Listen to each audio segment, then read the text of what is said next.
Hello, this is George Hutton, and you're listening to the Mind Persuasion Podcast.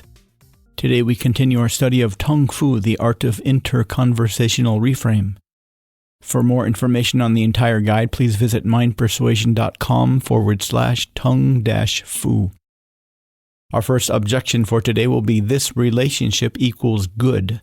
Use this when you want to break up and you expect any objections to breaking up or any arguments in the form we shouldn't break up. Pattern 1, metaframe. Life is good. Everything is good. Inside the human animal is the instinct for success no matter what happens. Pattern 2, change frame size.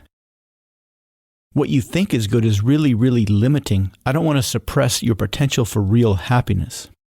Pattern 3, apply to self A to A. If you are totally committed to that idea, if that idea is the only idea you want to have a relationship with, then you are severely limiting yourself to your ultimate potential. Humans weren't created to have only one idea. We were created to have as many ideas as we can possibly hold in our minds. Pattern 4, apply to self B to B. Do you really think that is such a good idea to be in a relationship with? Why don't you consider opening your horizons to find more fulfilling ideas? Pattern 5, reality strategy. How do you know? What happens if you are wrong, but you don't know it until it's too late? Pattern 6, model of the world. That's an interesting model of the world. I suppose maybe back in the 1600s when leaving any relationship would make you an outcast, it was a good idea. But today, it's expected to be in many relationships. So you find somebody that's not just good enough, but somebody who fully supports what you want to become. Pattern 7, intent. I know you're afraid of being alone, but that is the fear that motivates you to get out there and find somebody much better than me. Pattern 8, redefine A not equal to B. This relationship isn't good, it's comfortable, and things that are comfortable are the most dangerous things there are. They keep you from living up to your true potential. I would hate to think I am keeping you from your true potential. Pattern 9, redefine B not equal to A. What's good is always improving yourself in every way possible. Better skills, better ideas, and yes, better relationship partners. I think it's time for you to find somebody who is the next level up from me. Pattern 10, counterexample. Have you ever been in a comfortable relationship with anybody or anything, but the only reason you wanted to stay was because you didn't want to suffer even the slightest bit of discomfort, but the longer you stayed in that comfortable relationship, the more you wanted to change and the harder it became? Pattern 11, chunk up. All relationships are meant to end. That is part of life. The bad parts are only a doorway to a much better relationship in the future. I don't want to keep you from that. Pattern 12, chunk down.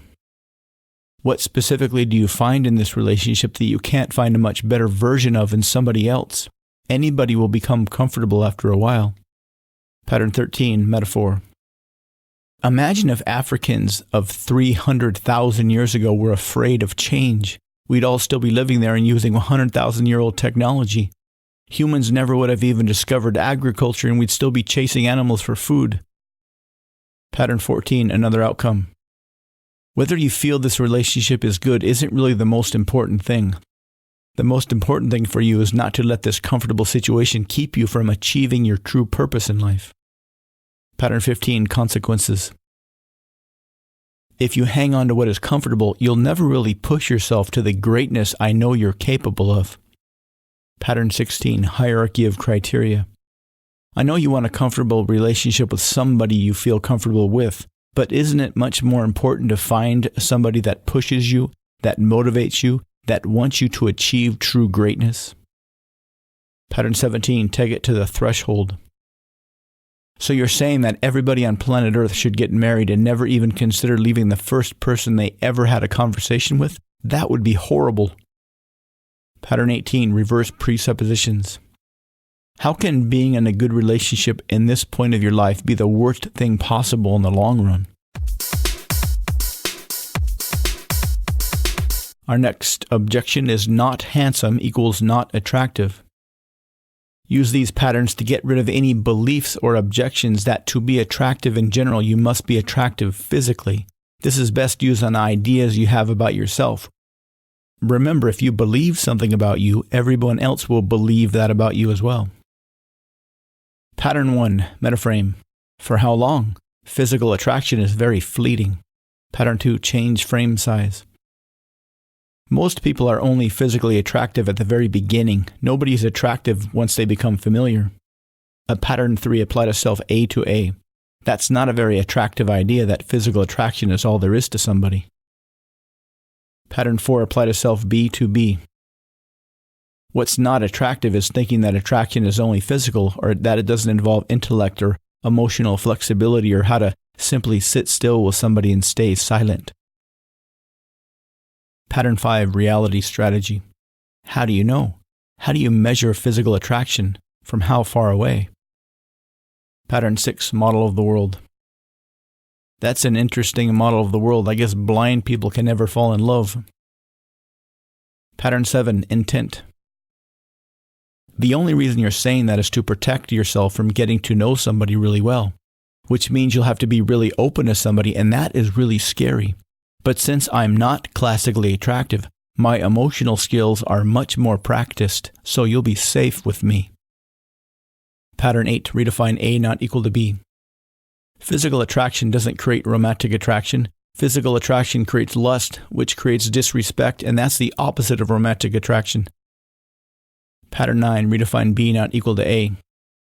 What creates romantic attraction is the time spent getting to know somebody, especially the time spent just holding each other at night, with the lights off, feeling that wonderful closeness that can't be described with words, that connection that is far beyond the mere physical.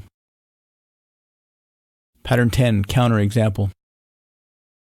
So you've never been in love with anybody other than supermodels, musicians, artists, unless they are gorgeous, you wouldn't give them a second glance?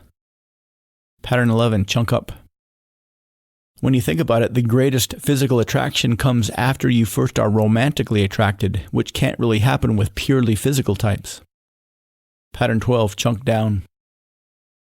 Do you have a specific set of criteria? Hair length, body style, clothing? How close they are in the current trends? What if they are 2 weeks behind? Pattern 13, metaphor. I think the most romantic love story of all time is Beauty and the Beast. Pattern 14, another outcome.